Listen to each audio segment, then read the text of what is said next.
حضرت جنید بغدادی نے اپنے مرید کو ایک صندوق دیا، کہا بیٹا جاؤ اسے دریائے دجلہ کی موجوں کے سپرد کر کے آؤ، اور سنو اس کو کھول کے نہیں دیکھنا کہ اس کے اندر کیا ہے۔ کامل مرید بھی وہی ہوتا ہے جو اپنے شیخ کے راز کی حفاظت کرے۔ حضرت جنید بغدادی کے مرید نے صندوق کو اپنے کندھے پہ اٹھایا، دریائے دجلہ کے پاس پہنچ گیا۔ جو ہی اس نے دریائے دجلہ میں وہ صندوق پھینکا تو ایک عجیب سا منظر نظر آیا کہ پانی پھٹ گیا، اس نے اپنی راہیں چھوڑ دی، صندوق کو اپنی آغوش میں لے لیا۔ یہ دیکھ کر بڑا ہی حیران ہوا، واپس پلٹا، اپنے شیخ کی خدمت میں حاضر ہوا، آ کر کہتا ہے حضور اگر یہ منظر میری آنکھیں نہ دیکھتی تو کبھی بھی سوال نہ کرتا، مجھے بتایا جائے کہ اس صندوق کے اندر کیا تھا جس کے لیے پانی نے بھی راہیں چھوڑ دی۔ اگر وہ چیز اتنی ہی برکت تھی، اتنی ہی مبارک تھی تو پھینکوایا ہی کیوں؟ حضور جب تک آپ مجھے بتائیں گے نہیں مجھے قرار نہیں ملے گا، مجھے چین نہیں ملے گا۔ اگر یہ منظر میری آنکھیں نہ دیکھتی تو کبھی بھی سوال نہ کرتا۔ حضور خدا کے لیے مجھے بتایا جائے کہ اس صندوق کے اندر آخر کیا تھا، جب تک آپ مجھے بتائیں گے نہیں مجھے سکون نہیں ملے گا۔ یہ سن کر حضرت جنید بغدادی نے فرمایا بالکل ایسے ہی، جب تک تجھے بتاؤں گا نہیں تجھے قرار نہیں ملے گا۔ پھر سن، میں نے 12 سال کی محنت سے تصوف پر ایک کتاب لکھی، پھر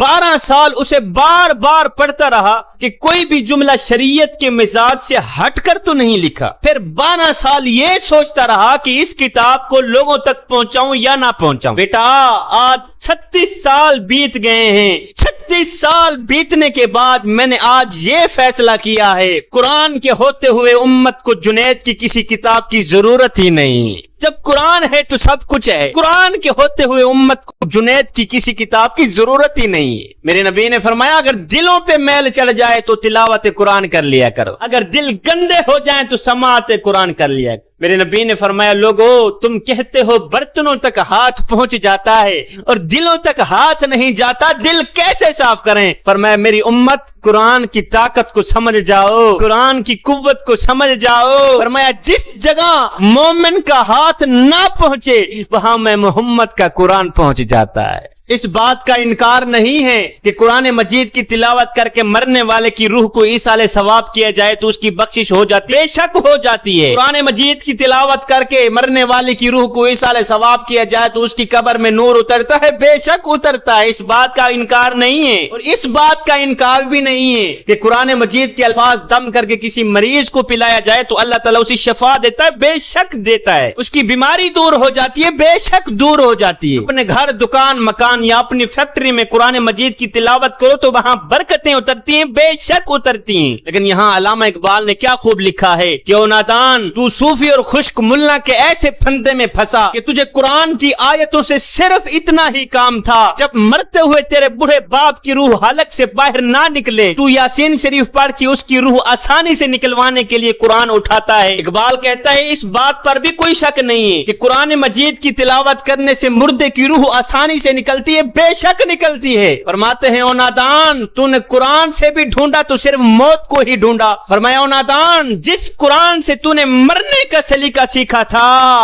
کاش کہ اسی قرآن سے تو جینے کا سلیقہ بھی سیکھ لیتا، 4 دن جینے کا مزہ آ جاتا۔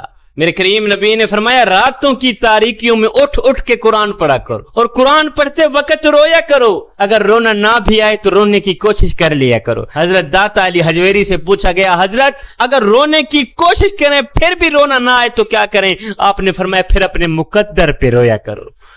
اتنے سنگ دل ہو گئے ہو کہ آنکھیں آنسو بہانا بھی چھوڑ گئیں۔